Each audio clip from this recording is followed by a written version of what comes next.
सभी को मेरा नमस्कार। विश्व आयुर्वेद परिषद की ओर से आयोजित इस अनवरत व्याख्यान माला में जो हमारी यात्रा 2015 से शुरू हुई और आज हम 505 लेक्चर, जिसमें से 242 लेक्चर से हम सभी जानते हैं कि कोविड के बाद हमने इसको ऑनलाइन किया। इससे पहले ये जयपुर में ही ऑफलाइन चलती थी और हम विविध विषयों को लेके और ज्यादातर हम कोशिश करते हैं कि क्लिनिकल पॉइंट को लेकर आपके सामने आया जाए, जिससे हमारे स्कॉलर, हमारे चिकित्सक बहुत अच्छे श्रेष्ठ चिकित्सक बन सके। साथ साथ में वो आयुर्वेद को भारत के लोगों की पहली पसंद में ला सके। ऐसे एक उदात्त उद्देश्य को लेके विश्व आयुर्वेद परिषद की ये व्याख्यानमाला गत 10 वर्षों से लगातार काम कर रही है और इसके लिए अनेक स्पीकर्स जो इसमें ज्ञान यज्ञ में आहुति देते हैं, हमें अपना ज्ञान बिल्कुल निर्बाध रूप से, अमूल्य ज्ञान बड़े सरल तरीके से दे देते हैं, तो हम उन सभी के धन्यवादी है। और इसी तरीके से आज के व्याख्यान के स्पीकर का मैं आप सभी के सामने सबसे पहले परिचय रखना चाहूंगी और उसके बाद हम आज के व्याख्यान की शुरुआत करेंगे। आज का अपना विषय है इम्पोर्टेंस ऑफ गर्भ संस्कार एंड गर्भिणी परिचर्या इन एंटीनेटल केयर। आज के हमारे स्पीकर है डॉक्टर अश्विनी पटवारी। आप associate professor and head of the department at the department of प्रसूति तंत्र एंड स्त्री रोग। At present time you are practising at Munirabad since last 12 years। आपने अपनी बीएमएस की पढ़ाई आयुर्वेदा महाविद्यालय बीजापुर कर्नाटक से आपने कंप्लीट किए। आपने एमएस पीटीएसआर में एसवीएम एएमसी इल्लकाल कर्नाटका से आपने पूरा किया है। इसके साथ साथ आपने पीजी डिप्लोमा इन गर्भ संस्कार एट पुणे से आपने पूरा किया है। तो मैं आज का बहुत ही रिलेवेंट, बहुत ही बढ़िया टॉपिक है और गत कई वर्षों से बहुत सारे चिकित्सक गर्भ संस्कार को लेके समाज में अलग अलग जगह पर काम कर रहे हैं पूरे भारतवर्ष में। और मैं आप सभी से कहना चाहूंगी कि भारतवर्ष के लोगों को इस विषय को लेकर, श्रेयसी प्रजा को लेकर, एपिजेनेटिक्स को लेकर अच्छी तरह से जागरूक करने की जरूरत है। मैं अपने पेशेंट्स को एक सिंपल सा उदाहरण देती हूँ कि अगर हम सब्जी लेने चाहे और हमें कोई टमाटर को देख कर ना लेने दे कि नहीं बिना देख के लेना है, तो हम नहीं लेते। मैं तो नहीं लेती हूँ कम से कम, है ना। तो वहां हम बिना कोई प्लानिंग करे, बिना कोई संस्कार किए, हम किस तरीके से उस एक नए जीवन को इस दुनिया में बुलाते हैं और फिर उसके ऊपर हम अपना पूरा जीवन लगाते हैं क्योंकि हम उसको श्रेष्ठ देखना चाहते हैं।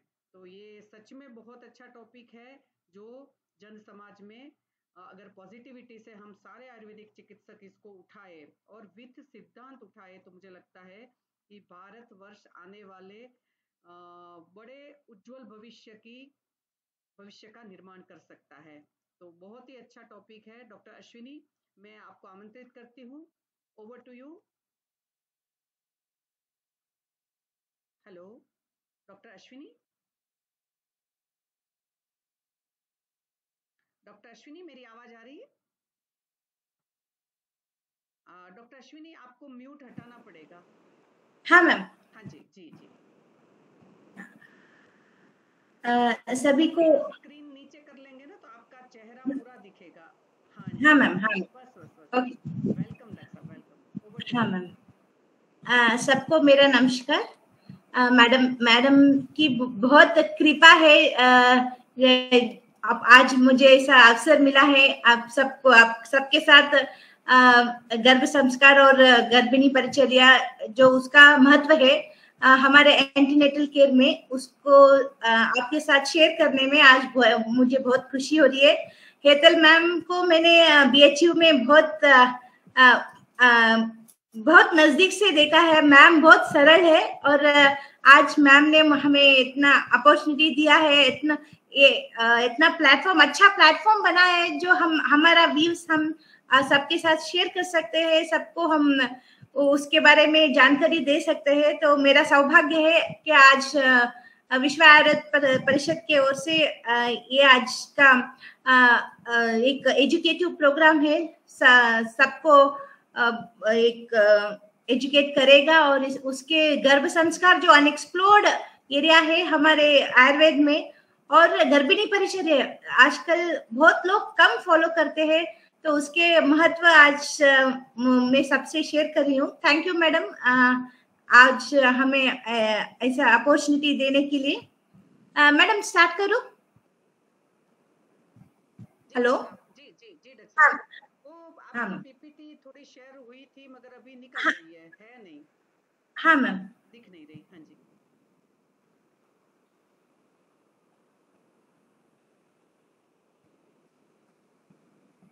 वो इन्फिनिटी मिरर हो रहा है ना? हाँ बस अब हो गई, अब हो गई। हाँ जी, हाँ मैम, थैंक यू मैम। हाँ एक बार आगे फॉरवर्ड करके भी देख लीजिए, कई बार क्या फर्स्ट स्लाइड ही शो होती है, सेकंड होती नहीं है। हाँ मैम, आगे एक बार फॉरवर्ड। हाँ हो रही है, चलो। हाँ हो रहे हैं, हाँ हो रहे हैं। Okay, thank you ma'am.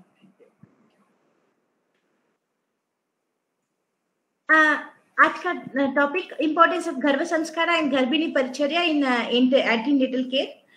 Antenatal care हम सब तो करते हैं, लेकिन ये उसके साथ गर्भ संस्कार और गर्भिणी परिचर्या जो हमारे आयुर्वेद में जो बताया है उसको कैसे हम हमारे क्लिनिकल प्रैक्टिस में हम कैसे ला सकते हैं, उसके बारे में मेरा जो क्लिनिकल एक्सपीरियंस है आज मैं आप सबसे शेयर कर रही हूँ।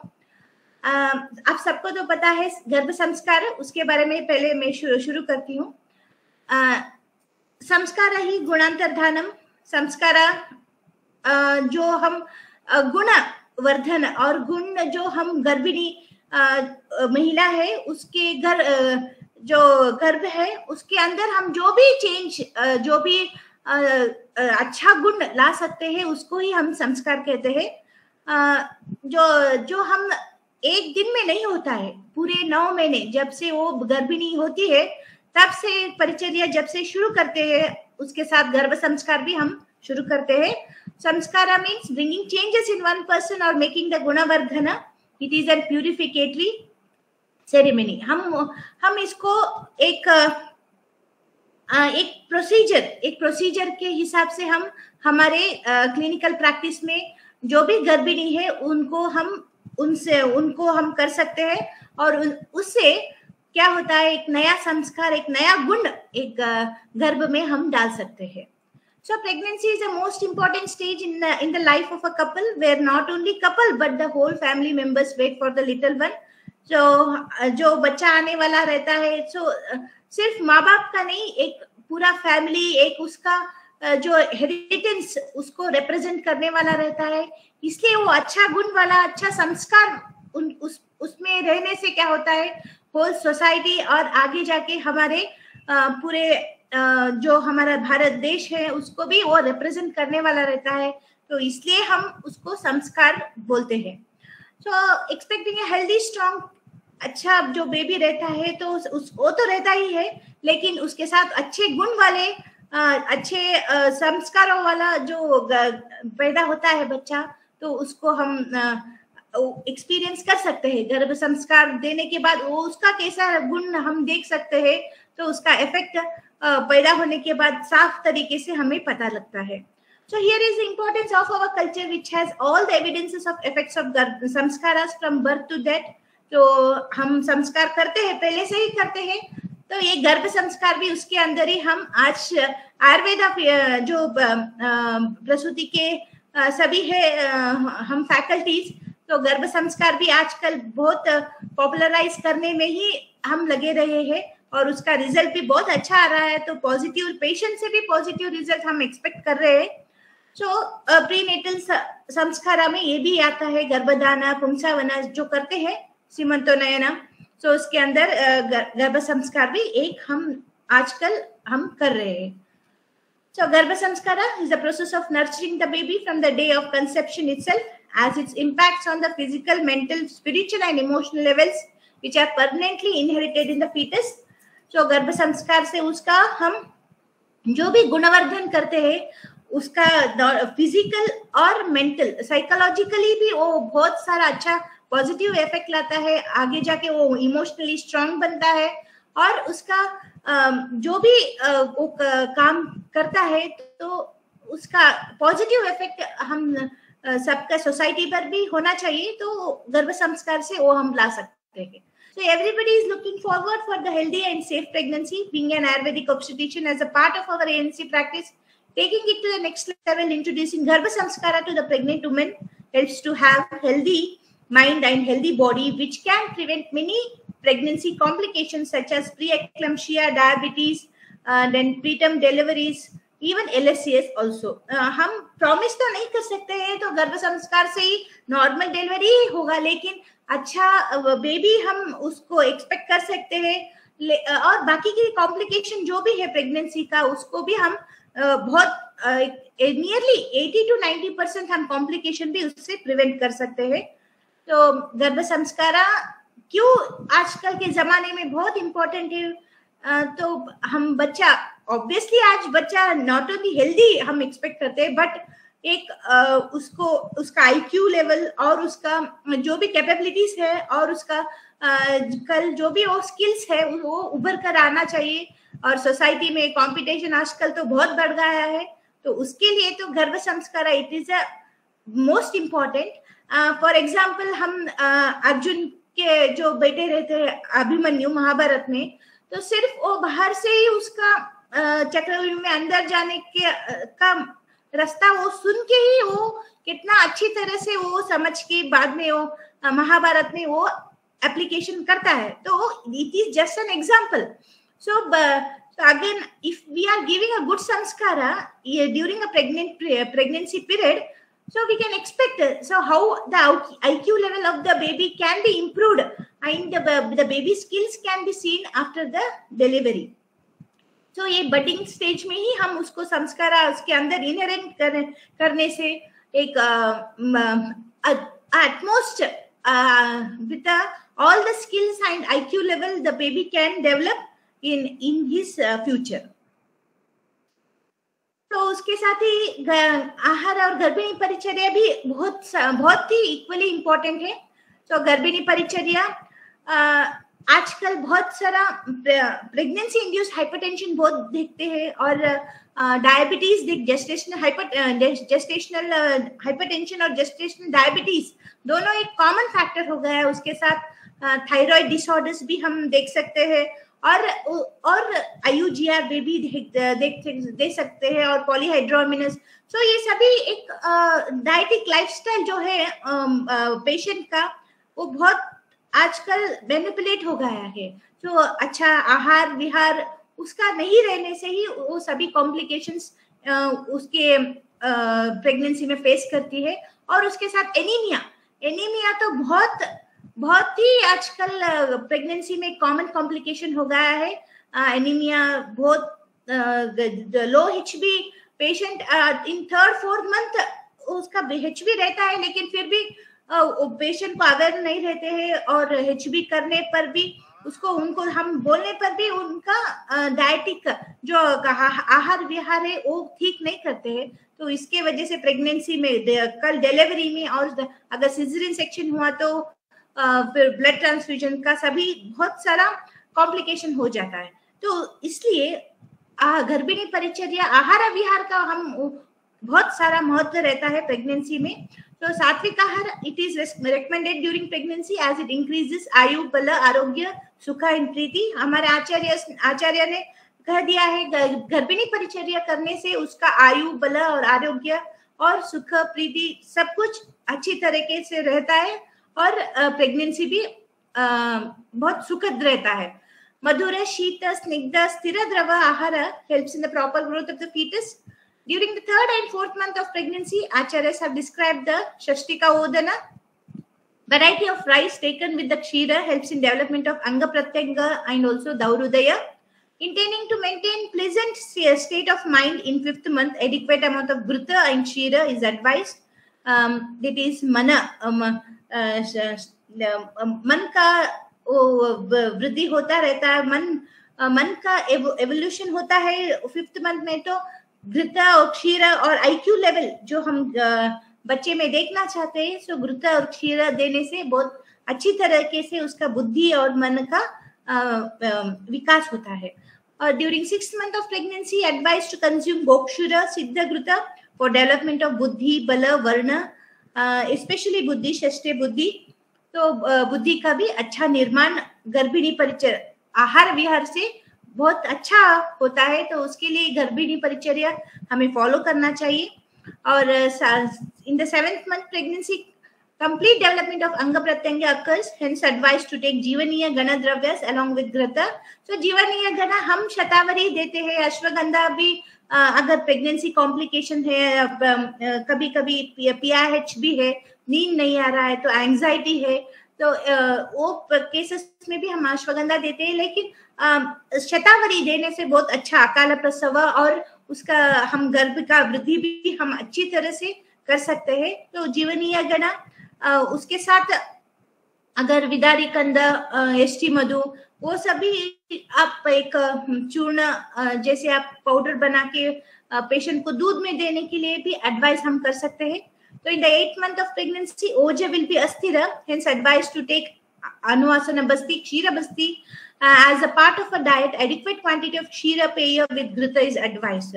तो गर्भक्षय, तो IUGR होने का उधर 8th month में, 7th month में, 8th month में PIH है, तो होने के चांसेस रहते हैं। तो तब हम बस्ती, क्षीर बस्ती, कुकुटांड क्षीर बस्ती, गोक्षुर, एष्टी मधु क्षीर बस्ती और अनुवासन बस्ती, सुकुमार घृत बस्ती देने से भी उसका वात जो है हम अच्छी तरह से कंट्रोल करके IUGR गर्भक्षय जो होने वाला रहता है उसको हम प्रिवेंट करके प्रेगनेंसी आउटकम और बेबी का वेट भी अच्छे तरह से आता है after delivery. So during 9th month, it is advised to take स्नेह युक्त यवागु in प्रसव काल। So स्नेह युक्त यवागु हम उसको दुग्ध और घृत भी दे सकते हैं, और यवागु की जैसे रवा गंजी उसको भी हम ज्यादा से ज्यादा उसको स्नेह युक्त घृत मिलाकर भी पिला सकते हैं, और एरंड तेल का भी पान हम दे सकते हैं। So importance of ANC, आजकल पेशेंट थोड़ा सही तरीके से ANC चेकअप नहीं आते, वही पहला प्रॉब्लम है, तो उसका इम्पोर्टेंस भी हमें पेशेंट को बताना चाहिए। So aim of performing an antenatal checkup is to give utmost care and rule out pregnancy complication as early as possible, manage them at proper time. According to modern science, ANC is nothing but the improving psychology of the patient to overcome the changes during pregnancy, so as to ensure normal pregnancy while the delivery of a healthy baby from the healthy mother. So ANC पहले first visit जब भी patient आता है तो ANC के बारे में उसको रेगुलर चेकअप के लिए हम उसको बुलाते हैं। वो जब भी अगर आने लगा तो उसको गर्भ संस्कार का हम महत्व बताते हैं। फिर उसके बाद डाइट तो वो फॉलो करते हैं, हम उसके साथ थोड़ा गर्भिणी परिचर्या जो हमारे आयुर्वेद में बताया है, जो वो खाते हैं उनको पसंद है वो हम खाने दे सकते हैं, लेकिन उसके साथ क्षीर घृत जो यवागु षष्ठी कोदन शाली जो हम भी गर्भिणी परिचर्या में बताया है आचार्य ने, तो उसके साथ थोड़ा बहुत वो भी लेने के लिए हम उनको इंसिस्ट करेंगे, तो ऑब्वियसली गर्भिणी परिचर्या बहुत अच्छी तरीके से हो जाएगा और गर्भ संस्कार तो हम उनको देने वाले ही रहते हैं, तो क्लासेस रेगुलर क्लासेस के लिए भी आते हैं। So in a routine ANC we are following examinations, investigation and supplements are prescribed. Along with this, as added advantage, we can educate the patient to take Garbha Samskara for the smooth and hassle-free journey of a pregnancy, which includes जो जब भी गर्भ संस्कार के लिए आते हैं हम मेरे पेशेंट को तो मैं जब भी आते हैं तो 5 मिनट बिठा के एक प्राणायाम, थोड़ा मेडिटेशन, थोड़ा योगा पोस्चर जो भी उनको घर में कर सकते हैं तो उनको एजुकेट करके ही भेजती हूँ। जो भी थोड़ा टाइम नहीं है, कुछ भी बहाने बनाए तो भी फिर भी as a part of awareness, as a part of ANC, तो हम उनको कंपल्सरीली प्राणायाम, ब्रीथिंग एक्सरसाइजेस बताना चाहिए। तो पेशेंट कोई पेशेंट थोड़ा इंटरेस्ट नहीं दिखाते, लेकिन फिर भी अगर आप बैठ के काउंसिल करें तो उनको इसका महत्व बताएंगे तो जरूर उनको होगा ही होगा। तो अनुलोम विलोम इतना ही हम प्राणायाम में बताते हैं उनको। सो प्राणायाम का इफेक्ट उनको आगे PIH BP वगैरह स्टेबल रखने में बहुत हेल्प होगा। ऑब्वियसली मेडिटेशन ध्यान it is a must, it should be practiced in this Garbhini because it especially in the working pregnant ladies। तो मेरे एक पेशेंट थे जो एक वर्क गवर्नमेंट ऑफिस में वर्क करते हैं, रिसेंटली उनका डिलीवरी हुआ है। उनको प्री टर्म डिलीवरी होने के चांसेस बहुत सारे थे because she was standing for longer hours in the office and also often उनको ट्रैवल करना पड़ता था। तो उनको मेडिटेशन स्ट्रेस स्पेशली स्ट्रेस बहुत था, तो मेडिटेशन और थोड़ा में बहुत उनको म्यूजिक थेरेपी वगैरह देने से उनका बहुत अच्छी तरह से प्री टर्म डिलीवरी हम प्रिवेंट कर सके और उनका 9th मंथ में जाके डिलीवरी होने के बाद भी बेबी भी बहुत हेल्दी था। तो उसके साथ योगा पोस्चर्स। तो योगा तो आजकल universally it's like a tagline for health. तो योगा सबको करना चाहिए, बट स्पेशली उनको फ्लेक्सिबिलिटी स्पेशली प्रेग्नेंट लेडीज को फ्लेक्सिबिलिटी और बैक एक और जो भी उनका सर्वाइकल स्पॉन्डिलोसिस है और वर्किंग स्पेशली वर्किंग वुमेन के लिए तो योगा बहुत it's works as a miracle. So word yoga means to unite or to join. It aligns our body and the mind by concentrating on our breath while performing yoga postures. There are some restrictions while instructing yoga posture, conditions like abortion, APH, previous surgical scars, etc. The postures that must put pressure over the abdomen must be avoided. In the first trimester, basic stretch like Sukshma Vayama can be performed. Parvatasana, Swastikasana, Vajrasana, Ardha Gomukasana, etc. can be practiced slowly in every session without any difficulty. तो ये पर्वतासना स्वस्तिकासना हम बैठ के starting जो initial एक pregnant days रहते हैं तो उसमें सूक्ष्म आसना हम और सूक्ष्म व्यायाम जैसे जॉइंट्स को हैंड्स को स्ट्रेच करना, फिंगर्स को स्ट्रेच करना है और पैरों को स्ट्रेच करना है। तो सिर्फ to have a little bit of flexibility in initial level जो हम सूक्ष्म व्यायाम उनको एडवाइस करते हैं।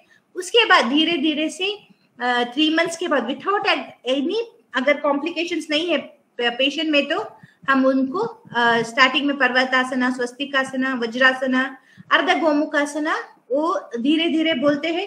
फिर उसके बाद एक उनको फ्लेक्सिबिलिटी और उनको प्रैक्टिस होने के बाद हम स्टार्ट करते हैं। सो फर्स्ट ट्राइमेस्टर में सिर्फ त्रिओंकारा से हम जब भी गर्भ संस्कार स्टार्ट करना है पहले त्रिओंकार उच्चार करना है। उसके बाद वक्रासना, अर्ध उपविष्टासना, कोणासना, सुलभ उष्ट्रासना हम उनको करवा सकते हैं। उसके साथ पर्वतासना और अगर उनको हाइपोटेंशन नहीं है तो स्टैंडिंग पोस्चर्स और स्टैंडिंग योगा पोस्चर कर सकते हैं। 1 हैंड स्ट्रेच और ट्विस्ट, लास्ट में शवासना और breathing technique is very important to relax the body and the mind. इसमें हम क्या करते हैं उनको एक इंस्ट्रक्शंस देते हुए उनको अपने ब्रीथ के ऊपर कंसंट्रेट करने के लिए बोलते हैं। तो जब भी वो अपना ब्रीथिंग इनहेलेशन और एक्सहेलेशन करते रहते हैं तो उनका ध्यान सिर्फ ब्रीथिंग के ऊपर रहता है। तो उससे बहुत सारा स्ट्रेस और उनका स्ट्रेन भी निकल जाता है। और जो भी अगर वर्किंग वुमेन है तो उनको तो बहुत एडवांटेज रहता है उसमें, तो सारा दिन का थकान वगैरह उनको अच्छी तरह से निकल जाता है। So breathing technique by concentrating on the exhalation and inspiration and exhalation and inspiration, उसके साथ ही बहुत अच्छी तरह से नींद करते हैं पेशेंट। वो बहुत मैंने पेशेंट के अंदर चेंज दिखा है। तो नींद नहीं आता है तो रात भर ऐसा इधर उधर पलटते रहता है। तो that by doing the breathing techniques और breathing exercises they can have a good sleep in the night. उसके साथ अगर लास्ट में सूक्ष्म व्यायाम भी थोड़ा बहुत बोलते हैं तो stretch, hand stretch, muscle stretch और मूवमेंट, हैंड मूवमेंट्स और थोड़ा बहुत सो के उनको हैंड्स और लेग्स मूवमेंट करने के लिए बोलते हैं। फिर लास्ट में पर्वतासना और ब्रीथिंग टेक्निक और एक बार बोल के ओमकारास के साथ इसको हम एंड करते हैं। तो फर्स्ट ट्राइमेस्टर में कितना होता है सिर्फ स्ट्रेचिंग, बिकॉज जॉइंट्स थोड़ा वो उनको प्रैक्टिस नहीं रहता है तो जॉइंट्स वगैरह फ्लेक्सिबल नहीं रहते हैं, तो सूक्ष्म व्यायाम, स्ट्रेचिंग, हाथ ऊपर करके नीचे करके थोड़ा बहुत उनको फ्लेक्सिबल बनाना है। फिर बाद में they can do the again other asanas. So ये उनको जब भी प्रैक्टिस थोड़ा उनको body if it is they are ready mentally and physically, then we can go for Ardha Upavishtasana, Konasana, then Vakrasana, Upavishta Konasana, Marjarasana, and also one hand stretching. And also we can go for if they are in the last month of pregnancy, so we can also go for the squats. Music and mantra therapy, it involves in the also part of a Garbha Samskara, which is a must, kyunki as a positive vibes, mantra chikitsa always helps for the Garbha and Garbhini to have a safe pregnancy, especially by listening Vishnu Sahasranama, Gayatri Mantra, Rama Raksha Stotra, Hanuman Chalisa, Medha Suktam, Atma Shatakam, Nirvana Shatakam. So all these brings the positivity in the Garbhini. The positive effect of the mantra chikitsa is that even after the delivery, we can experience that the whatever the born child will be there, it will enjoy the music after the birth. It is the crankiness, whatever the child will be seen the common without Garbha Samskara. We can compare the child with the Garbha Samskara and not received, the patient who has not received the Garbha Samskara. So it will be more like calm and composed and less cranky, and it will be always like smiling, very joyful face we can expect from the child after the birth. Then obviously all the Garbha Samskaras have the benefit on the Garbhini. It relaxes the Garbhini. Also the Garbha will be very much healthier, and it releases the happy hormones. So 9 months of the pregnancy also, if it was with any complications or anything, by the Garbha Samskara we can make the mother so much happy that she can enjoy the whole 9 months of pregnancy. It also improves the metabolism, then reduces the anxiety and depression, and boosts immunity. These some are the clinical cases of mine which are treated by Garbha Samskara and Garbhini Paricharya. So patient with age of 37 years, elderly primary, conceived after treatment at 26 weeks, she got hypertension, PAH. So obviously she was at other place. She conceived and came later here. So she as she came, I saw the report. So it was like IUGR. Totally the baby was IUGR. So immediately, so I started the Shatavari Gruta and also the Shatavari Kalpa immediately to her. So she and obviously diet, totally salt restriction, and also the rest, total rest. So red fruits, red vegetables, and also barley ganji, it was advised in diet regularly. And she also came for Garbha Samskara as she was a PAH case. So Garbha Samskara was a must to her. So meditation, pranayama, yoga. So baby was little bit of low weight. So Kukutanda Kshira Basti at 8th month I started. So continuously alternate weeks it was given to her. So baby weight was so much improved, and she delivered normally here nearby government hospital. 2.5 kg baby weight was there, but baby was totally healthy. No any distress, and now also she will be visiting her. But the baby is so much good, like very active, very intelligent, and she responds to everybody. So smiling face. So even the complicated cases, why the Garbhini Paricharya and Garbha Samskara because even the pregnancy complication we are seeing nowadays, but we can prevent it up to more than 90%. And the outcome we can assure the healthy outcome, healthy mother and healthy baby outcome after the delivery. So as this was very precious pregnancy and the patient very much elderly primary, it was precious pregnancy it was, and though it was a precious pregnancy, patient believed Ayurveda, and we actually being a Ayurveda physician, we are very much proud that we have so much of gems. These are precious gift by our acharyas. Whatever the treatment we have given, it showed a good result, and the baby is very much healthy, and the patient and their attendants are very much happy with the treatment also. And this is all because of Lord Dhanvantri. And another case, G4P1A2. So baby delivered, first baby was delivered by LSCS, and it was PIH, and due to some complications at the time of delivery, it was at other place. So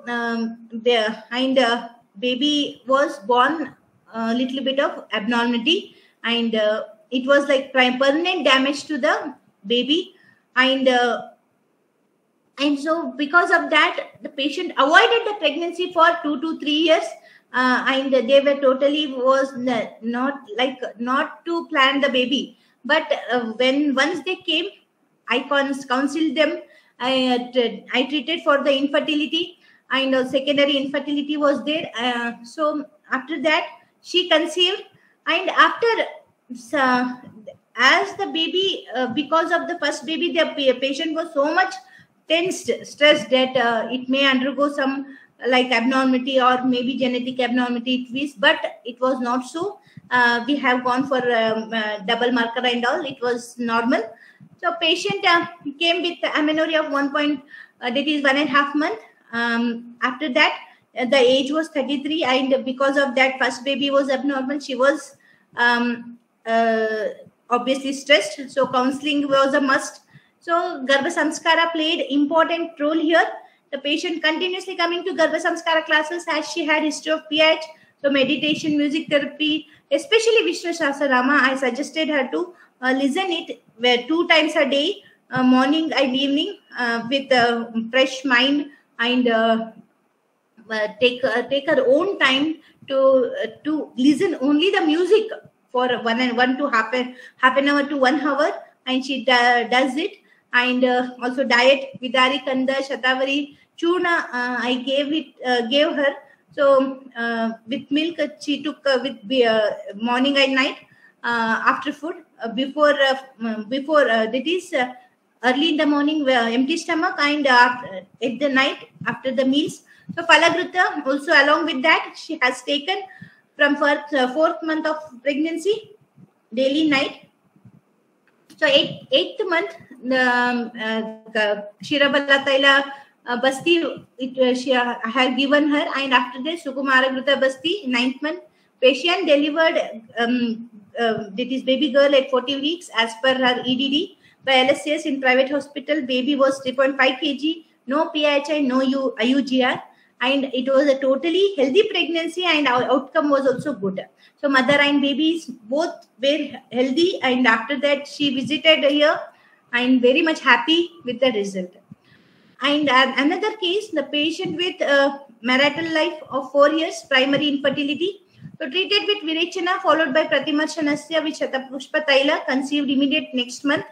So started Garbha Samskara classes. As a part of that, Shatavari Kalpa with Kshira, Grita, Payasa with dry fruits and Shali, especially along with other diet also. If we recommend to take her this Shatavari Kalpa with Kshira and also Grita continuously, the patient obviously will have a good effect on the baby, and also the outcome will be good.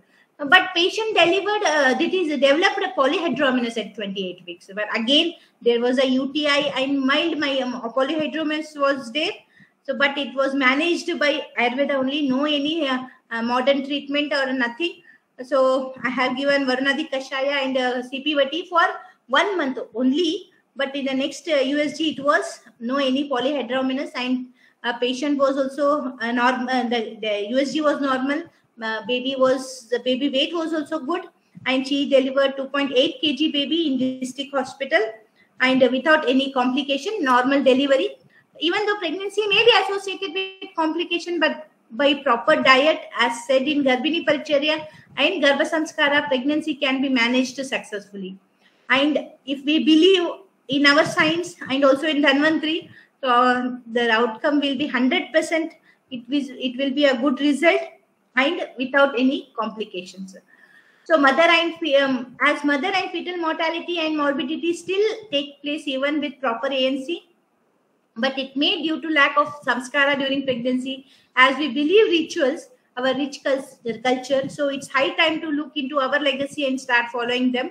So child born without samskara are always irritative, violent, altered behavior. But as today's kids are future of the country, in our duty to create awareness in the society about Garbha Sanskara and also give proper Garbhini Paricharya. So we are fortunate that we have the knowledge of Ayurveda. It's high time to spread awareness in the society so as to bring reforms. It has been proven all times. Ayurveda has promising results, especially in Garbhini. So as Garbhini Paricharya, proper diet helps to have good pregnancy outcome and pregnancy complication can be prevented. But Garbha Sanskara, some patients hesitate or they don't give time to take the Garbha Sanskara, but still we have to convince the patient and we suggest them to take regular Garbha Sanskara so that to have a good outcome. One of the most advantage of conducting Garbha Sanskara is along with the patient we are performing it which improves our health too. As in a busy schedule, we won't get time for ourselves, but it brings a lot of changes in doctors also. Thank you. Thank you for kind listening and giving the opportunity. Thank you, ma'am. जी बहुत बहुत धन्यवाद। बहुत सारी बातों को जैसे होता है ना कि सागर को गागर में समाकर आपने बहुत अच्छी तरीके से उसको प्रेजेंट किया है और मैं समझती हूँ कि सभी के लिए बहुत उपयोगी होगा। पार्टिसिपेंट में से कुछ अगर प्रश्न है तो ले लेते हैं। पार्टिसिपेंट्स आप चैट बॉक्स में भी मैसेज कर सकते हैं प्रश्न के रूप में और हम वहाँ से भी डॉक्टर साहब को रिक्वेस्ट करके चैट बॉक्स का क्वेश्चन भी करवा लेंगे और अगर आप स्वयं अनम्यूट करके पूछना चाहते हैं तो भी अपना प्रश्न यहाँ रख सकते हैं। अगर कोई प्रश्न है तो आप अपना हैंड रेज करिए तो हम बारी बारी सारे क्वेश्चन को ले लेंगे। आप पार्टिसिपेंट में से कोई अगर अपना ज्ञान इसी विषय में कुछ ऐड ऑन करना चाहते हैं तो भी हमें अच्छा लगेगा। डॉक्टर पल्लवी शर्मा, आप अनम्यूट करके अपना प्रश्न पूछ सकते हैं। हेलो जी ma'am. Good evening ma'am. Thank you so much ma'am for this lecture, it was very informative. जी हेलो, अब आ रही है मैम? बोलिए। हाँ जी, कहाँ से हैं? हेलो, हाँ जी, थैंक यू। हैं? I am from Punjab ma'am. Okay जी बताइए। हाँ जी, हाँ जी ma'am, I want to ask कि हम कौन सी और मेडिकेशंस दे सकते हैं पेशेंट को फॉर हाइपरटेंशन PIH के PIH में और मेडिसिन क्या हमें साथ में एलोपैथी भी लेनी पड़ती है या सिर्फ आयुर्वेदा से वी कुड मैनेज दैट? देखो पल्लवी जी, देखो हाइपरटेंशन में तो हम देना ही है, लेबेटोलल तो देते और साथ में एकोस्प्रिन तो वो भी देते हैं, लेकिन उसके साथ हम जो वो सभी लेने के बाद भी IUGR और ओलिगोड्रोमिनस क्या है वो कॉमन हो गया है, ठीक है। yes, तो आउटकम क्या है ना, तो फिर भी डिस्ट्रेस और फिर भी कॉम्प्लिकेशन हम देखते हैं। कितना हम मॉडर्न प्रैक्टिस अगर मॉडर्न मेडिसिन दे रहे हैं वो टाइम बिंग तो हाइपरटेंशन को कंट्रोल भी करता है बेबी, लेकिन बेबी IUGR रहता है उसमें, ठीक है। तो हम जो गर्भ संस्कार देते हैं ना, तो के साथ एडेड एडवांटेज क्या है, हम हाइपरटेंशन तो कंट्रोल कर रहे हैं, लेकिन उसके साथ बेबी का आउटकम है ना, जो IUGR बेबी रहता है वो हम प्रिवेंट कर सकते हैं। ठीक है, हेलो जी डॉक्टर साहब। हाँ जी, हाँ जी जी, बहुत बहुत तो धन्यवाद डॉक्टर साहब। एक प्रश्न चैट बॉक्स में आया हुआ है, डॉक्टर कीर्ति सैनी पूछ रही है कि व्हाट हाँ to do in the case of the oligohydrosis. Yes ma'am. हाँ मैम, ओलिगोहाइड्रोमिनस में तो हम गोक्षीरा देखो कुकुटांडा क्षीरबस्ती भी देते हैं। अगर ओलिगोहाइड्रोमिनस और भी आया है, डॉक्टर पल्लवी हेलो, हाँ, thank you ma'am, thank you. Mute रखिए, है ना। मैं 2-3 बार आपको म्यूट किया। जी जी, हेलो, मैम। हाँ जी, हाँ मैम। अगर PIH से ओलिगोहाइड्रोमिनस है तो हम उसको गोक्षीरा एस्टिमैडो सिद्ध क्षीर से बस्ती देके हाँ जी मैम, म्यूट है, उसको हम प्रिवेंट कंट्रोल कर सकते हैं ओलिगोहाइड्रोमिनस। हेलो, हाँ जी डॉक्टर साहब, बताइए। हाँ, तो वो बस्ती बहुत हेल्प करता है मैडम उसको। जी डॉक्टर साहब, हाँ जी। तो उसके साथ हम अगर ये ओलिगोहाइड्रोमिनस में तो एर्जिनिन वगैरह तो शायद तो देते हैं, और उसके साथ एक बस्ती भी देने से बहुत अच्छा रिजल्ट है ओलिगोहाइड्रोमिनस में। सिर्फ बस्ती से ही अच्छा ओलिगोहाइड्रोमिनस में इंप्रूवमेंट देखा है हमने। जी डॉक्टर साहब। तो उसके साथ मैडम, उसके साथ हम जो शतावरी का हमने दूध में देने के लिए बोला है, तो IUGR भी उसके साथ बेबी का ये भी अच्छा रिजल्ट आता है मैम। और तो बार्ली का भी हम प्रयोग करके बार्ली का गंजी और बार्ली को भी ज्यादा डाइट में हम लाने से उससे भी हम ओलिगोहाइड्रोमिनस हम कंट्रोल कर सकते हैं। और बाकी का जो लिक्विड जैसे वाटरी फ्रूट, जैसे वाटरमेलन है, ऑरेंज है, तो खूब सारे एंटीऑक्सीडेंट जो फ्रूट्स में आता है, विटामिन सी भी हम देते हैं, विटामिन सी युक्त जो फ्रूट्स आते हैं वो भी हम डाइट में इंक्लूड करने के लिए बोले तो बहुत ओलिगोहाइड्रोमिनस उसमें अच्छा रिजल्ट आता है और इम्प्रूवमेंट भी देखा है मैडम। जी डॉक्टर साहब, बार्ली की गंजी ऐसा कुछ आपने बोला, वो थोड़ा हाँ सा मैम, एक्सप्लोर मैम बार्ली जो चावल रहता है ना, जी जी, तो उसको हम अच्छा बॉईल करते हैं मैम, कुक करते हैं बार्ली को। ओके। तो उसको ठंडा करने के बाद उसको फिर ज्यादा उसके अंदर पानी डाल के डाइल्यूट करके उसको ज्यादा 3 से 4 ग्लास पीना है मैम रोज। Okay okay. तो ओलिगोहाइड्रोमिनस में बहुत अच्छा रिजल्ट आता है मैम उससे। बार्ली का प्रमाण कितना, 10 ग्राम या कितना ले? हाँ मैम, एक आधा कटोरी बार्ली इज इनफ मैम एक दिन के लिए। अच्छा।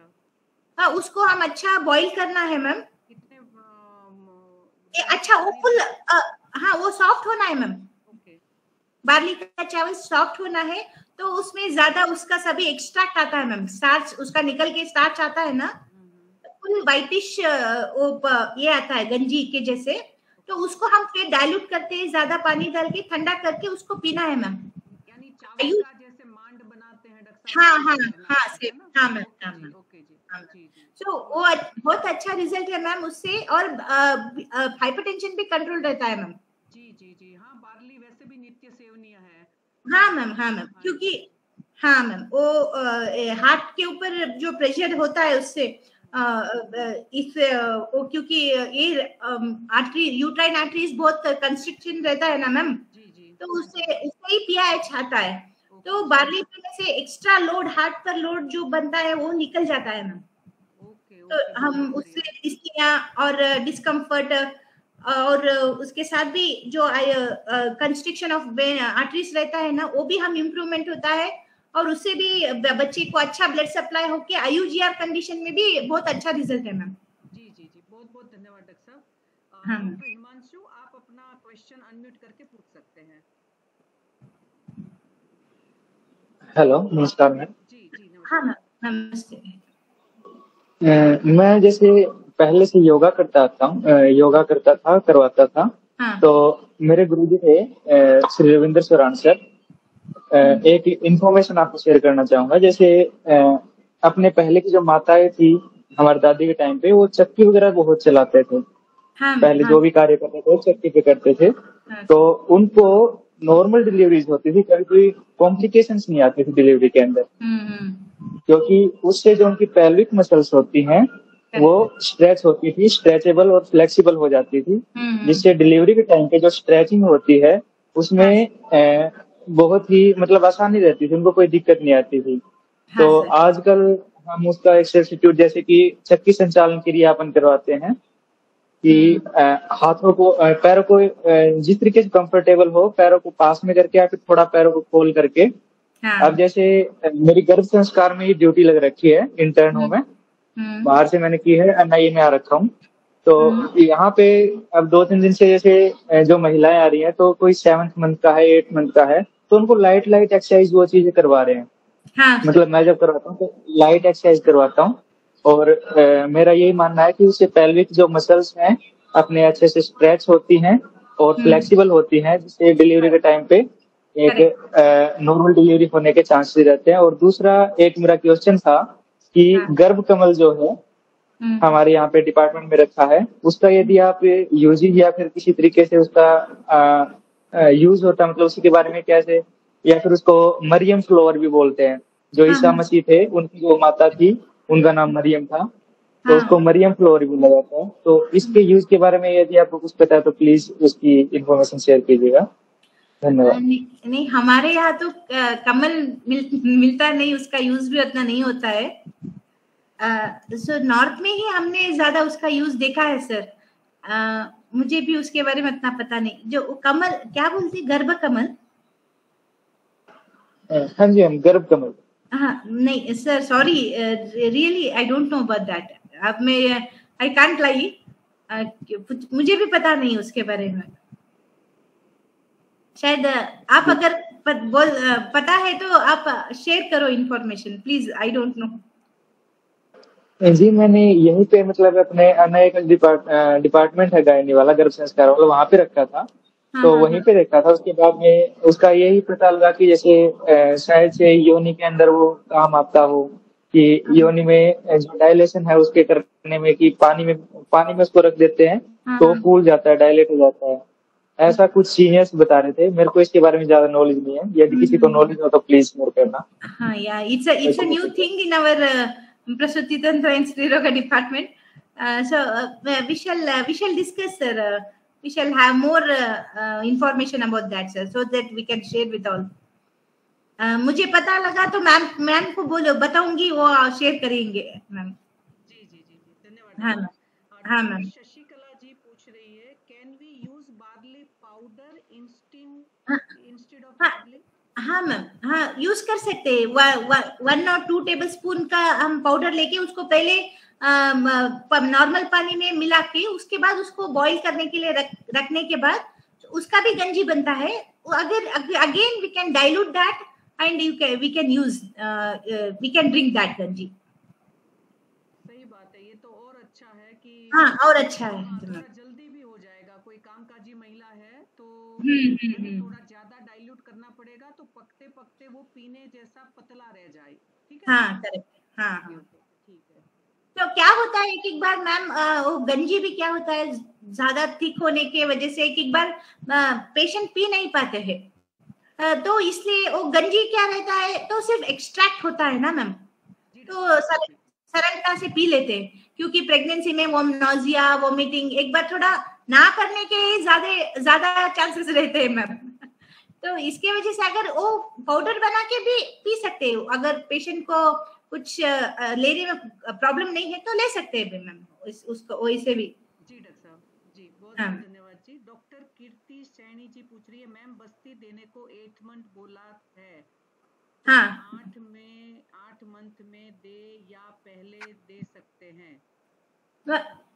मैम ये आराम से 8 मंथ में शुरू करते हैं मैम, कुछ भी प्रॉब्लम नहीं है।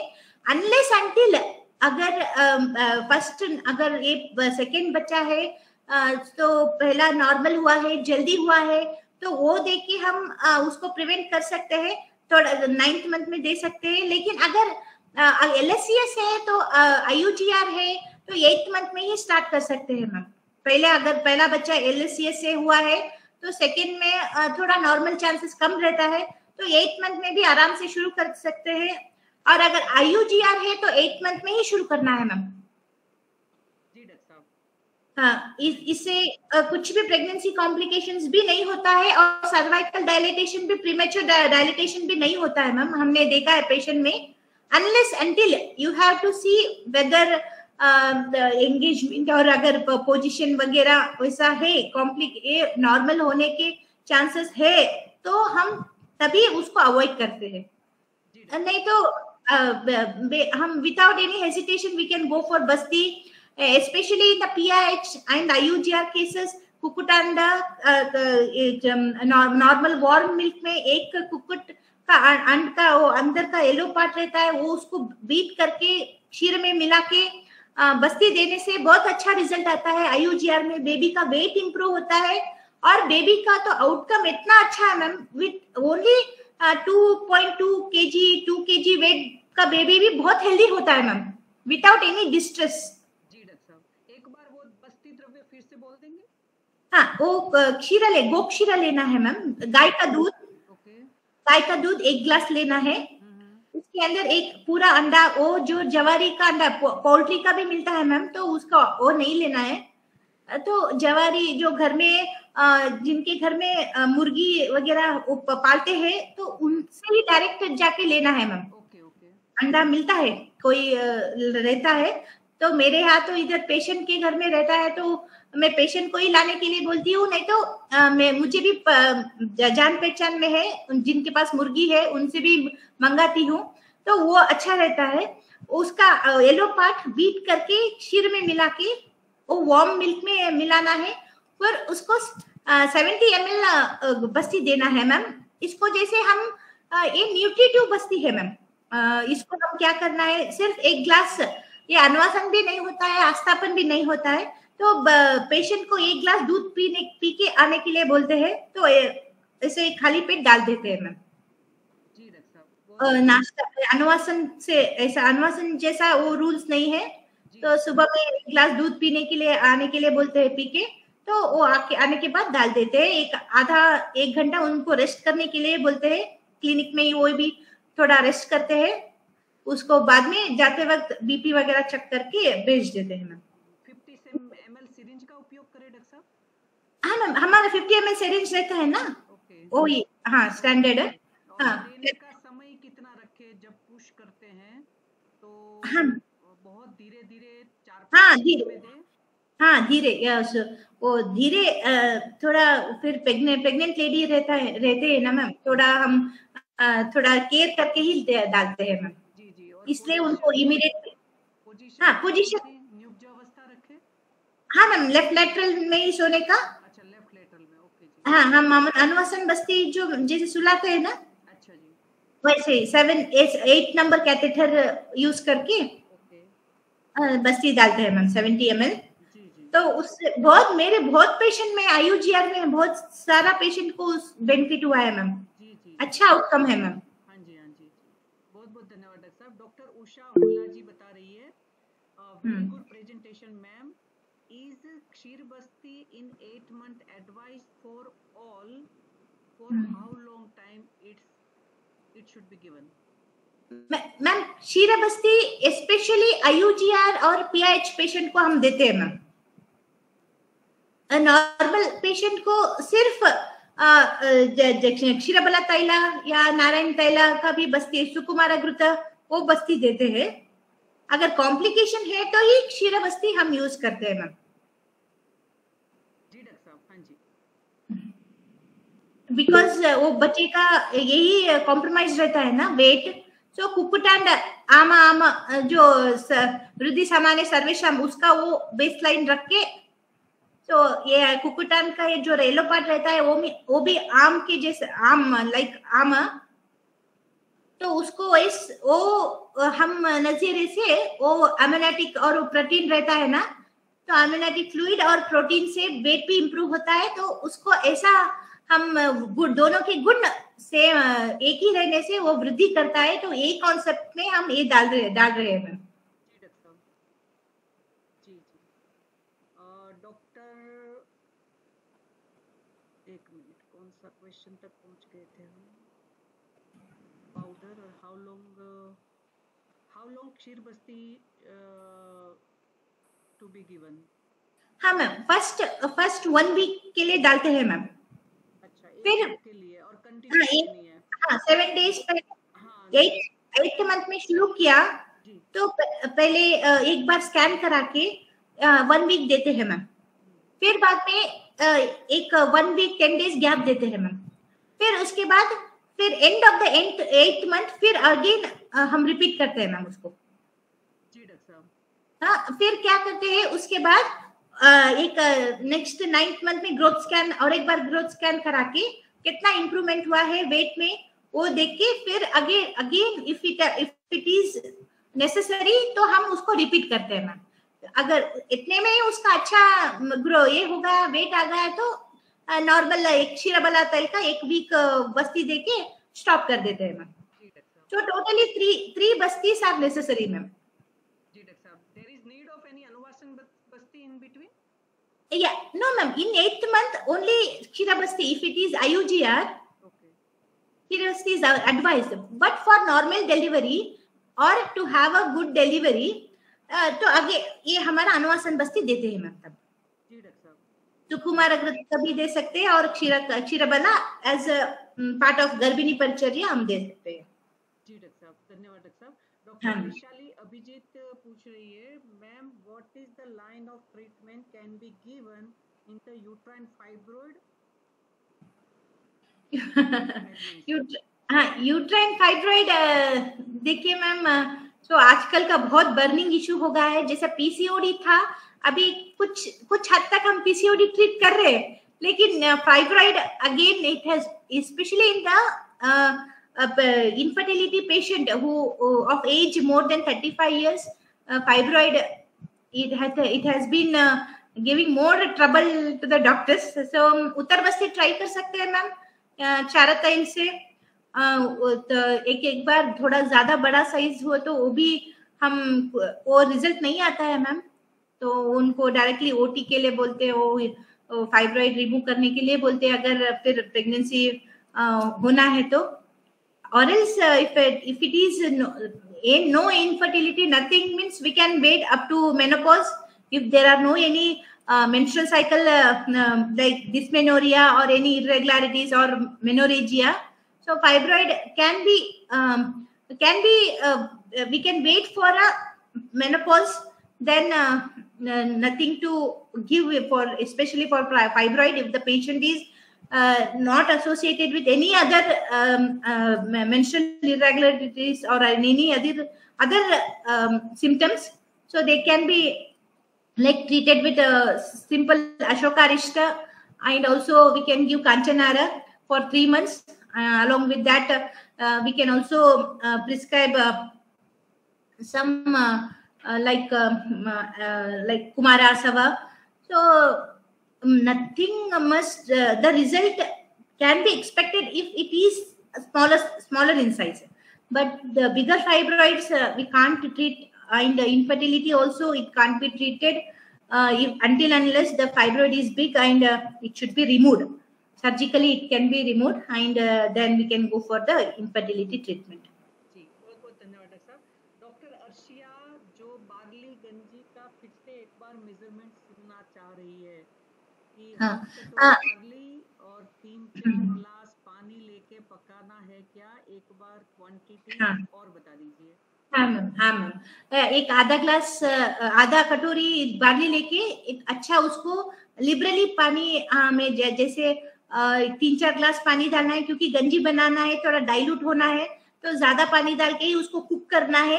डायरेक्टली अवॉइड कुकर में नहीं रखना है, जैसे चावल की तरह नहीं पकाना है उसको, तो सिर्फ outside the cooker this is like open, उसको ऐसे ही गैस के ऊपर कुक करना है।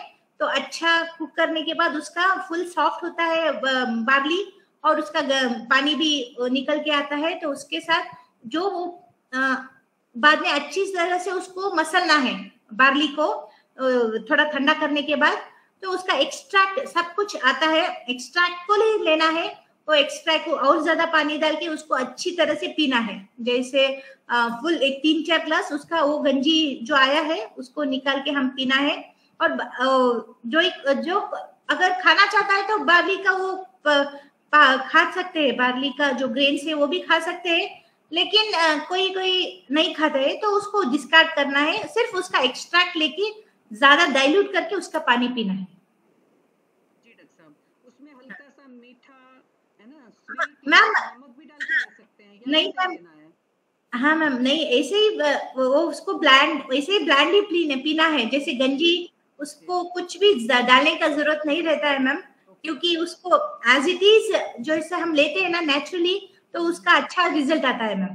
जी डॉक्टर साहब, डॉक्टर अर्शिया पूछ रही है फिर से, सिर्फ येलो पार्ट एग का हाँ। लेना है या वाइट भी लेना नहीं है? नहीं, वाइट नहीं लेना है, वाइट नहीं लेना है, सिर्फ येलो पार्ट को ही डायरेक्टली ऐसे रॉ येलो पार्ट को हम दूध में मिला के बीट करके, पहले बीट करना है उसको, फिर बाद में दूध में मिला के उसका बस्ती देना है। जी डॉक्टर साहब, कुक्कुट एंड बस्ती कितने दिन तक कंटिन्यू हाँ, ले सकते वही 8th मंथ में एक बार स्कैन करा के IUGR है तो बच्चे का वेट बहुत कम है तो इमीडिएटली स्टार्ट करना है, 7 डेज डालना है, फिर बाद में थोड़ा गैप करके फिर आपके like end of the 8th month again इसको रिपीट करना है 7 डेज के लिए। सो 2 टाइम 8th मंथ में 2 बार तो देना है, फिर उसके बाद और एक बार 9th मंथ में एक बार स्कैन करा के उसको हम फिर दे सकते हैं। अगर फिर भी थोड़ा अभी IUGR है, उतना एक्सपेक्टेड वेट नहीं आया तो फिर से रिपीट कर सकते हैं। जी डॉक्टर साहब धन्यवाद। डॉक्टर अर्शिया कह रही है कि क्या अंडा खाने के लिए भी दे सकते हैं पेशेंट को?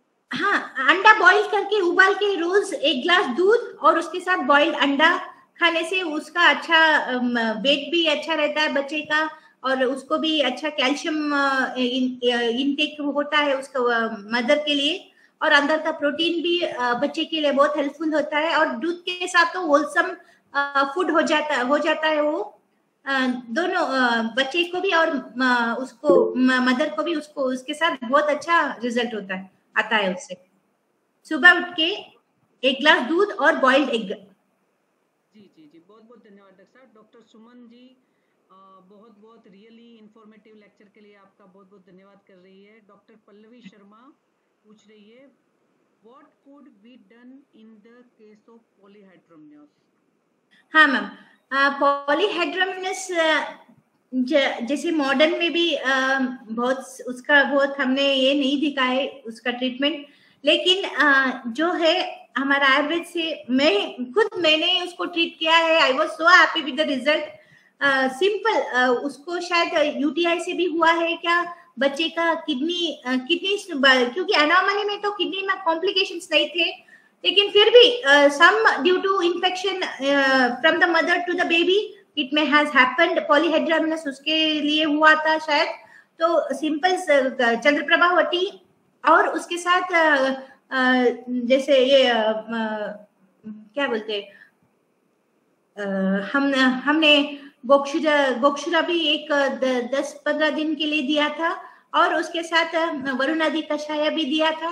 तो उसके साथ वो UTI और पॉलीहाइड्रोमनियस दोनों पेशेंट में नहीं दिखा। 1 मंथ के बाद the scan was totally normal, no any polyhydramnios. वो माइल्ड ही था, लेकिन फिर भी था। अगर ऐसे ही if what left untreated it may the polyhydramnios may get severe. So but due to the Ayurveda treatment she doesn't had any again polyhydramnios in the next month. So she was very much settled and patient was very much good, and she at the time of delivery also she got normal pains, and in the district hospital she delivered very normally, no any complications, and baby was also healthy, no any kidney complications or nothing was there after birth. So सिर्फ 1 महीने के लिए आप CP-वटी, अगर पॉलीहाइड्रोमनियस आया तो सिर्फ CP-वटी और वरुणादि कषाय, अगर बहुत है तो मॉडरेट सीवियर है तो आप गुप्तश्रबी का यूज कर सकते हैं। तो without any complication we can manage polyhydramnios by our Ayurveda treatment. जी बहुत धन्यवाद डॉक्टर साहब। डॉक्टर नीलम मोड ने भी आपका बहुत बहुत धन्यवाद किया है informative. Thank you ma'am, thank you. Doctor Puja Dadij पूछ रही है, ma'am what to do in the case of gestational diabetes? हाँ मैम, जेस्टेशनल डायबिटीज आजकल वो भी पेशेंट बहुत सारे आ रहे हैं मैम। तो इंसुलिन तो फिजिशियन के ओपिनियन से तो हम ये तो इंसुलिन अगर अनकंट्रोल है तो इंसुलिन देते ही है मैम, कुछ भी नहीं कर सकते। लेकिन एज अ पार्ट ऑफ गर्भ संस्कार, गर्भिणी परिचर्या, वी कैन गिव देम परिचर्या से। सो बिल्कुल मीठा तो स्टार्च, ये राइस वगैरह तो अवॉइड करते ही करते हैं, लेकिन क्षीरम शतावरी देते हैं मैम। तो थोड़ा बहुत उसको अच्छा बेबी पर अच्छा इफेक्ट भी रहता है। तो diet is the main. Diet अगर स्ट्रेस वगैरह है तो गर्भ संस्कार उधर काम आता ही आता है। प्राणायाम, मेडिटेशन, योगा क्योंकि लाइफस्टाइल डिसऑर्डर रहता है तो yoga is the must for the gestational diabetes patient. So only what the best we can give, we have to suggest normal as a diabetic जो रहता है डाइट वही सजेस्ट करना है, क्योंकि हम बेबी का रिस्क नहीं ले सकते हैं। और इंसुलिन अगर अनकंट्रोल है तो वगैरह सभी 2-3 बार उसको चेक करने पर भी उसका ज्यादा बता रहा है तो insulin is the must. We can't because it is a metabolic disorder जो हम फिर बेबी के साथ हम रिस्क नहीं ले सकते, तो इंसुलिन देना ही पड़ता है। तो फिजिशियन ओपिनियन के साथ हम इंसुलिन भी स्टार्ट करते हैं और उसके साथ गर्भ संस्कार ही देना है। और डायबिटिक जो नॉर्मल डाइट है वो तो फॉलो करना ही पड़ता है उनको। लेकिन yoga helps, yoga has the good control over the sugar levels, तो वो तो उनको एडवाइस करना ही करना है। बहुत बहुत धन्यवाद। डॉक्टर अर्शिया पूछ रही है कि अंतिम दूध विरुद्ध आहार नहीं होता क्या? हाँ नहीं मैम, क्योंकि यहाँ क्षीरा जो है, हम क्षीरा क्यों डालते हैं तो उसको रसायन के शीतवीर है, रसायन है तो वो डालते हैं, उसके वजह से क्षीर यूज करते हैं। और अंडा जो रहता है वो भी अंदर का पार्ट वो भी शीत है, इसलिए वो यूज कर रहे हैं इधर। और आमा वो जो रहता है आमा गर्भ बोलते हैं जो, तो उसका गुण और वो गुण सेम रहने की वजह से it goes with the milk. So ये वो उसके साथ अच्छा ब्लेंड हो जाता है, तो रिजल्ट भी अच्छा देखने को मिल रहा है मैम। तो जो भी साइड इफेक्ट वगैरह कुछ भी नहीं है उससे एलर्जीज भी नहीं है। तो हम without any hesitation we can give ksheera with this yellow part of the egg. Akshata पूछ रही है, in thalassemia carrier pregnant lady instead of iron what can be given, can yoga be done? 2 question है। हाँ मैम, थैलेसेमिया अगेन फिर वो ऐसा hereditary disorder उसमें आता है मैम। तो गर्भ संस्कार से ही हम चेंजेस ला सकते हैं उसको।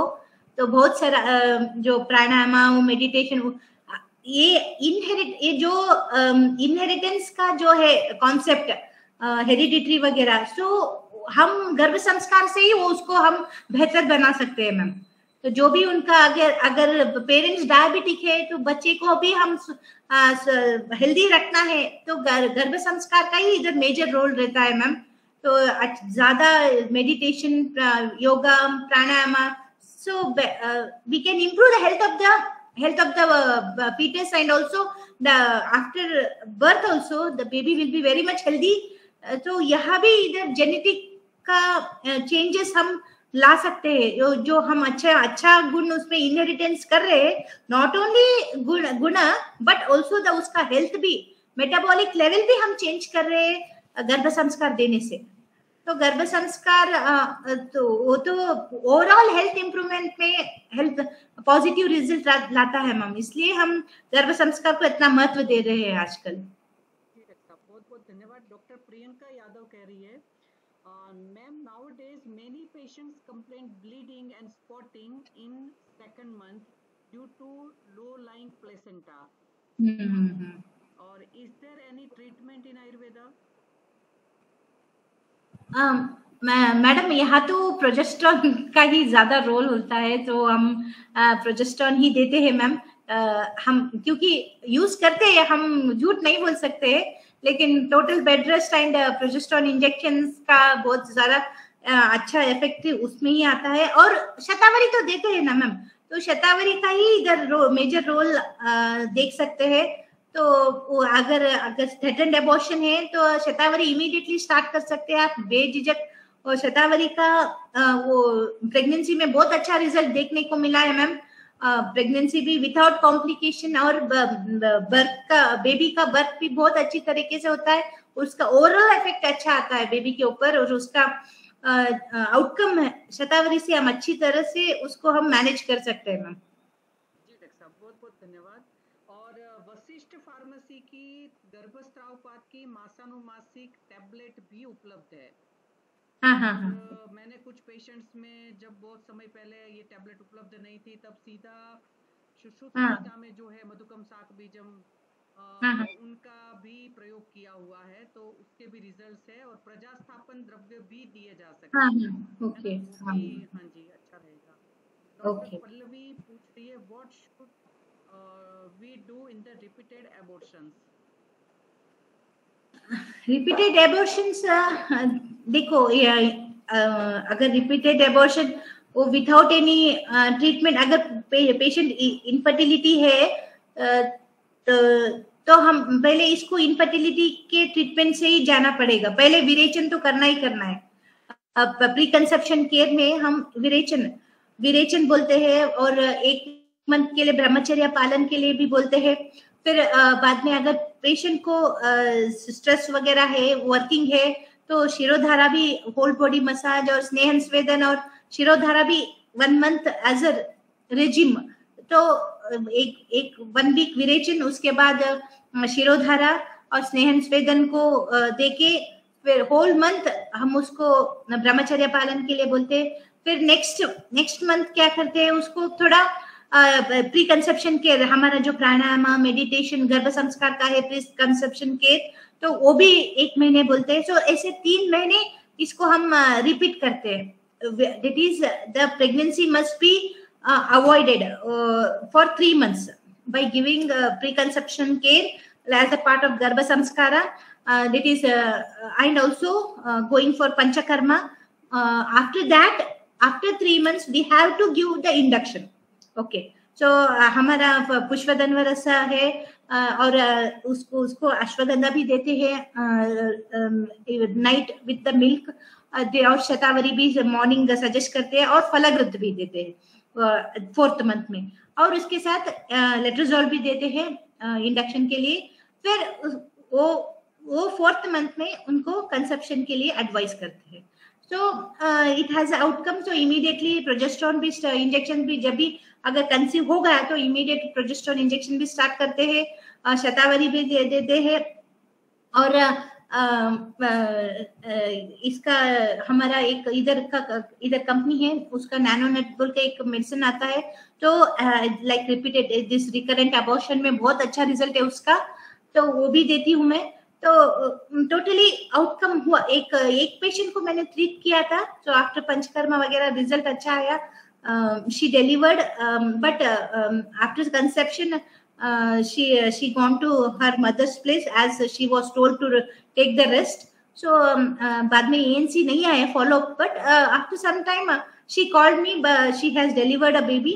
It was very much good. So अपन इसे जो हमारा प्री कंसेप्शन केयर है वो भी फॉलो करने से होता है, अच्छा रिजल्ट है। और इस टॉर्च और रिकरेंट एबॉर्शन में भी अच्छा दे सकते, रिजल्ट देखने को मिलता है। बहुत धन्यवाद। Doctor Arshiya, again 1 question, boiled egg खाते टाइम भी ओनली येलो पार्ट ही खाना है? नहीं, बॉइल्ड एग में तो पूरा खाना है। ओके, पूरा खाते हैं। डॉक्टर अर्शिया, 8 मंथ से पहले भी कुकुटांड क्षीर बस्ती दे सकते हैं क्या? नहीं मैम, हमारे परिचर्या में 8 मंथ ही बस्ती बोला है, तो 8 मंथ से ही हम स्टार्ट करते हैं। उससे पहले तो IUGR है, तो भी हम वो BP वगैरह को ही मैनेज करते रहते हैं, लेकिन 8 मंथ में बस्ती का रिजल्ट स्टार्ट होता है। जी बहुत बहुत धन्यवाद डॉक्टर साहब। डॉक्टर शशिकला राय जी पूछ रही है, व्हाई फलद्रुत after 4 months, can we start immediately after first month? Yeah ma'am, but some patient complaint of nausea vomiting, so क्या होता है, ये फलद्रुत एक बार उनको ज्यादा नोजिया वोमिटिंग इरिटेशन वगैरह कोई पेशेंट में देखने को मिलता है, तो मैं फर्स्ट 3 मंथ देती हूँ नहीं हूँ मैम, बाद में ही थोड़ा शुरू करती हूँ, थोड़ा उसका बच्चे को, और घृत भी अगर खुद घृत नहीं खा रहे तो घर में तो ऐसा ही घृत तो वाला घृत के वजह से ही वो घृत खा रहे बोल के ऐसा रहता है, तो सेकेंड ट्राइमेस्टर में उनको नॉजिया वोमिटिंग नहीं रहने से तब उसको वो शुरू कर सकते हैं मैम। अगर अगर प्री कंसेप्शन केयर में आप अगर फलद्रुत तो शुरू किया है तो कंटिन्यू कर सकते हैं मैम, विदाउट, अगर पेशेंट इरिटेटिव नहीं है, अगर लेने में कुछ भी प्रॉब्लम नहीं है तो कंटिन्यू कर सकते हैं मैम, तो नो प्रॉब्लम। जी जी बहुत बहुत धन्यवाद डॉक्टर साहब। डॉक्टर सोनम जी कह रही है, शतावरी क्या हम कंप्लीट 9 मंथ दे सकते हैं? हाँ मैम, हाँ मैम, मैं देती हूँ हमेशा, मेरे प्रिस्क्रिप्शन में शतावरी रहता ही रहता है मैम। शतावरी मुझे ऐसा उसका इतना अच्छा रिजल्ट आया मैम, बेबी का ग्रोथ, बेबी का IQ, टोटल ओवरऑल मदर भी बहुत अच्छा उसका हेल्थ रहता है, बेबी को भी इफेक्ट अच्छा आता है, तो very good ma'am, no problem, we can give shatavari liberally ma'am. जी डॉक्टर प्रिया देशवाल, आप अनम्यूट करके अपना प्रश्न पूछ सकते हैं। Doctor Priya ji. Yes ma'am, ma'am PCOD treatment के रिगार्डिंग पूछना था। अच्छा, हम गर्भ संस्कार है, मगर मैडम ने काफी कुछ आसपास के भी बहुत सारे प्रश्न ले लिए, और मैं मैम के ऊपर ही छोड़ती हूँ।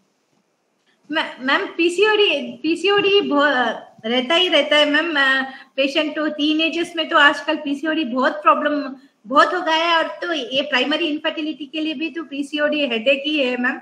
तो पीसीओडी के देखो मैम ऐसा जाता है, उनको तो हम एक्चुअली गर्भ संस्कार है, लेकिन प्री कंसेप्शन से हम उनको डाइट और ये स्टार्ट कर देते हैं ma'am PCOD. If the patient is primary infertility treating for a PCOD, then उनको तो योगा डाइट तो सजेस्ट करना ही है मैम, तो क्योंकि खुद से वेट लॉस और मेटाबॉलिज्म करेक्ट होने से ही वो ट्रीट होगा मैम।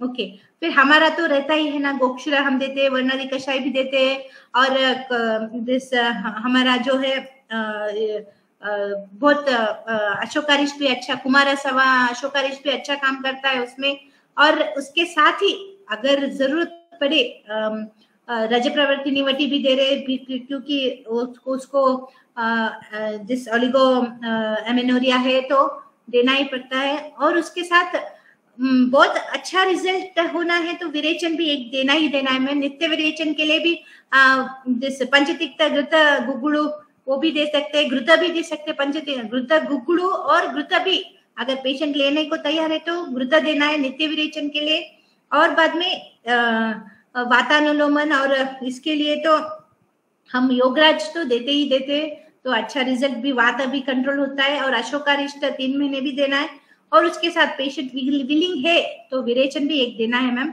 तो उसका भी अच्छा पीसीओडी में रिजल्ट आ रहा है।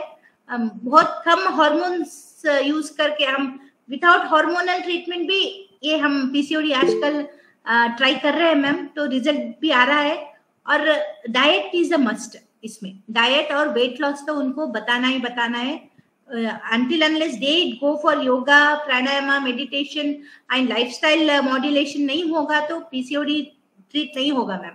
बिल्कुल सही कहा डॉक्टर साहब के। सबसे पहले तो पता है आयुर्वेदिक चिकित्सक को अपने मन मस्तिष्क में ओम शांति रखनी पड़ती है, और पूरा प्रोटोकॉल आर्तव शुद्धि तक फॉलो करना चाहिए, जिससे 9 महीने आसानी से निकले। हाँ मैम, हाँ आपने बिल्कुल सही बताया कि ये सारा करना पड़ेगा। मैंने एक बार बहुत दूर से मेरे पास कोई पेशेंट आई थी, वो खुद भी पेशेंट बीडीएस थी, और ऑल ओवर ओबेसिटी थी और पीसीओडी था, तो हम्म इतनी दूर से लंबा रास्ता, कम से कम 300 350 किलोमीटर दूर जयपुर से होंगे वो। हाँ तो हाँ उनको मैंने तब सिंपल त्रिफला चूर्ण हाँ समान मात्रा में घी शहद के साथ खाने के लिए 3 महीने कहे कि 3 महीने तक खाओ, और फिर तुम्हें मीनवाइल कभी समय मिले तो आ जाना। रजस्वला हाँ क्रिया बताई, अपना हाँ यज्ञ संस्कार हाँ बोले वो बताया। और हम्म आप देखिए कि वो फिर 2 साल तक आई नहीं। मैंने सोचा हो सकता है कि कई बार चूर्ण चक्कर खा नहीं सकते लोग तो नहीं आई होगी, मगर हाँ वो हाँ बेबी लेके ही आई। कहते हाँ सब कुछ सही रहा और 3 महीने में ही मैंने कंसीव कर लिया था। और पूरा अनइवेंटफुल सब कुछ रहा, ऐसा कोई विशेष बात नहीं हुई और ओके मीन्स परेशानी वाली बात नहीं हुई, और हेल्दी बेबी हम्म रहा। और बहुत अच्छी ऐसे मीन्स मुझे लगता है कि हम कई बार बहुत सारी औषध लिखते हैं, हमें ऐसे पेशेंट जो जल्दी जल्दी जल्दी ऐसे बोलते रहते हैं ना, तो हमारे हाँ दिमाग में भी जल्दी भर देते हैं। वो जैसे होता है ना, करेक्ट कई बार हम गाड़ी वाले को कहते हैं कि भैया जल्दी पहुंचाओ, भाई तुम लेट हो, हाँ गाड़ी तो टाइम से ही चलेगी, है ना, हाँ कोई उड़ तो सकती हाँ है, मैम हेलीकॉप्टर नहीं है ये, है ना। तो मुझे हाँ लगता मैम है कि अच्छी काउंसलिंग और धातु साम्य का कॉन्सेप्ट सामने रखते हुए ये बात समझानी चाहिए। और आपने बहुत अच्छी तरह बताया कि वो सारी ट्रीटमेंट को अगर हम फॉलो करते हैं पीसीओडी में हाँ बहुत अच्छा रहेगा। एक बात मैं हाँ मैम कहना चाहूंगी कि जो गर्भस्रावपात की हाँ मासानुमासिक परिचर्या में अगर पहला हाँ महीना हाँ अश्वगंधा, मधुयष्टि, देवदारू और सांगवान बीज, हाँ चरक, हाँ सुश्रुत, चरक नहीं सॉरी, सुश्रुत, अष्टांग संग्रह, अष्टांग हृदय, सभी ने सेम बताया है। ये हाँ अगर हम देते हैं तो ये प्रिवेंट करता है एबॉर्शन भी, और साथ हाँ में कंसीव करने में भी हेल्प करता है। तो और मैंने ओके बहुत सारे पेशेंट्स में दिया है, हाँ मैम बल्कि मेरे कुछ पेशेंट्स और मेरे कुछ स्टूडेंट्स ने भी मुझसे शेयर किया था, जैसे मैं बीच बीच में बात करती रहती हूँ कि मैडम बहुत लास्ट में कई बार पेशेंट आते हैं ना 3 बजे तक ओपीडी है, तो 3 बजने में 2 मिनट बाकी है तब आएंगे। तो एस्टी इनफर्टिलिटी के पेशेंट में तो अच्छी डिटेल हिस्ट्री, डिटेल निदान परिवर्तन सब कुछ करना पड़ता है। तो ऐसे हाँ में उसने मुझे कहा कि मैम मैंने है ना मधुकम, शाक बीजम, पयस्या, सुरदारू, ये चारों चीज इक्वल क्वांटिटी में लिख दिया। और वो हाँ पेशेंट सेकेंडरी इनफर्टिलिटी थी और वो कंसीव होके आई। डॉक्टर दीक्षा खतुरिया ने मुझसे, उदयपुर में टीचर है वो भी, और बहुत अच्छी प्यारी बिटिया है, अच्छी स्टूडेंट है, तो उसने मुझसे ये शेयर किया था। तो सच ओके में बहुत ही अच्छा रिजल्ट है, तो हम उसका उपयोग कर सकते हैं। हाँ प्रियंका, अश्वगंधा, यष्टि मधु, सांगवान बीज और देवदारू, मैं अभी ये ना अपलोड भी करूंगी वीडियो, आप एक हाँ बार फिर से देख के भी नोट करिए। कुछ डॉक्टर्स ने रिपीट करने के लिए कहा है, हाँ और मैम अन्य बातें भी कि मैंने लेट ज्वाइन किया, तो बेटा अभी फिर से वो रिपीट नहीं करेंगे, आप एक बार रिपीट अपलोड हो तब देखेंगे, है ना, तो अच्छा रहेगा। सांगवान बीज है ना, ठंडवारी बीज मुझे पता नहीं है बेटा, डॉक्टर शशिकला जी क्या पूछते हैं, है ना। मैं द्रव्य गुण की बहुत अच्छी ज्ञाता नहीं हूँ, मगर चरक सुश्रुत कुछ कहते हैं, तो प्रियव्रत शर्मा गुरु जी की सेकंड पार्ट पढ़ के फटाफट हम देख लेते हैं। एक लास्ट क्वेश्चन डॉक्टर साहब, अर्शिया जी पूछ रही है, पॉलीहाइड्रोनियस पेशेंट में चक्रप्रभा, गोक्षुर आदि गुग्गल और वरुण आदि कषाय कितने दिन तक कंटिन्यू दे सकते हैं? मैडम इनिशियली आप 15 डेज देख के फिर रिपीट स्कैन करना है मैम। अगर अगर सॉल्व हो गया है, रिजॉल्व हुआ है पॉलीहाइड्रोनियस, तो नहीं है करना है, कंटिन्यू नहीं करना है। अगर अगर है फिर अभी थोड़ा माइल्ड पॉलीहाइड्रोनियस अगर है तो कंटिन्यू करना है 1 मंथ के लिए।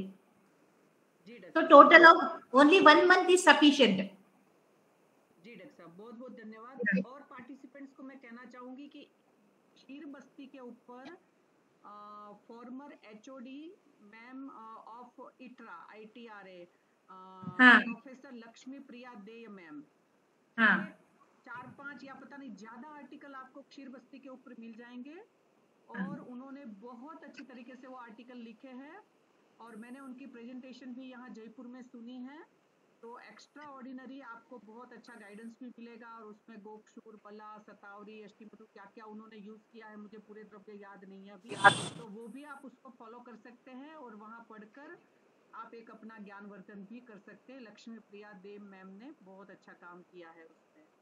तो हम आज का सभी पार्टिसिपेंट्स का, डॉक्टर शशिकला राय और डॉक्टर कीर्ति और doctor Suman, doctor Deepika, doctor Arshia, doctor Suman Dangi, doctor Pallavi Sharma, doctor Priyanka Yadav, एक दो नाम रह जाए तो बुरा नहीं मानना, कि सभी का इस सेशन को इतना अच्छा इंफॉर्मेटिव बनाने के लिए और इतने सारे प्रश्न पूछने के लिए, अपने पेशेंट की इतनी अच्छी फिक्र करने के लिए बहुत बहुत धन्यवाद कि आप सभी ने अटेंड किया। और मैंने एक बार रिक्वेस्ट की थी कि जल्दी जल्दी 6 बजे ही ज्वाइन करो, तो बहुत अच्छे पार्टिसिपेंट आ जाते हैं, उससे भी मुझे बहुत अच्छा लगता है, वरना मेरा लो बीपी हो जाता है कि स्पीकर और मैं 2 ही लोग हैं, तो कहीं ना कहीं और शांति मंत्र हो तब तक करना चाहिए, रहना चाहिए, है ना। कोई काम है तो लेफ्ट कर सकते हैं, तो एक परंपरा डलती है, हम अच्छे संस्कारों से सिंचित होते हैं और कहीं ना कहीं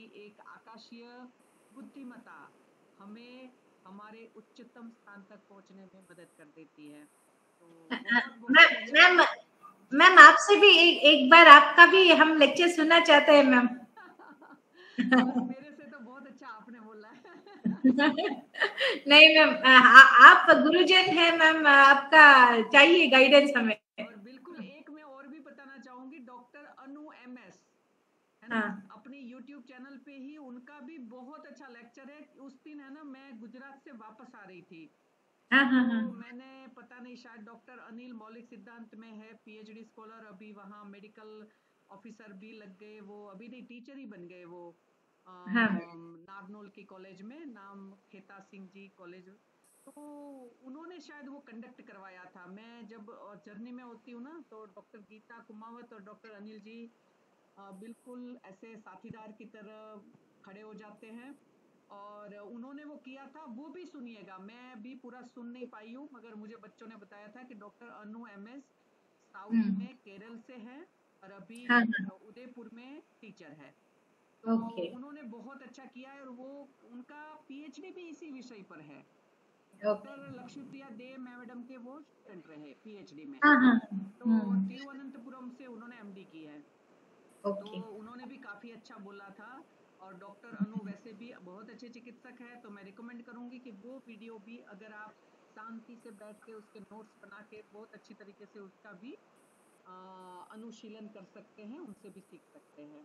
तो विश्व आयुर्वेद परिषद की ओर से डॉक्टर अश्विनी जी पटवारी बहुत बहुत धन्यवाद कि आप हमारे निवेदन पर यहाँ आए और आपने बिल्कुल निस्वार्थ भाव से बहुत अच्छा समय और ज्ञान दोनों दिया, जिसके लिए धन्यवाद शब्द छोटा है, मगर अभी हम आपका बहुत बहुत तहे दिल से हार्दिक धन्यवाद करते हैं।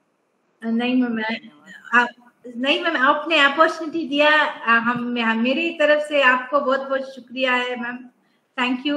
आपका प्रोत्साहन भी हमें आगे भी चाहिए मैम। जी, बहुत सारे पार्टिसिपेंट्स भी आपको धन्यवाद कर रहे हैं, डॉक्टर अनीता, डॉक्टर शांतला, अर्शिया, डॉक्टर सोमन, सभी बहुत बहुत धन्यवाद मैम। मैं सबसे लास्ट में शांति मंत्र ले रही हूँ, आप सभी म्यूट रखकर ही दोहराएंगे।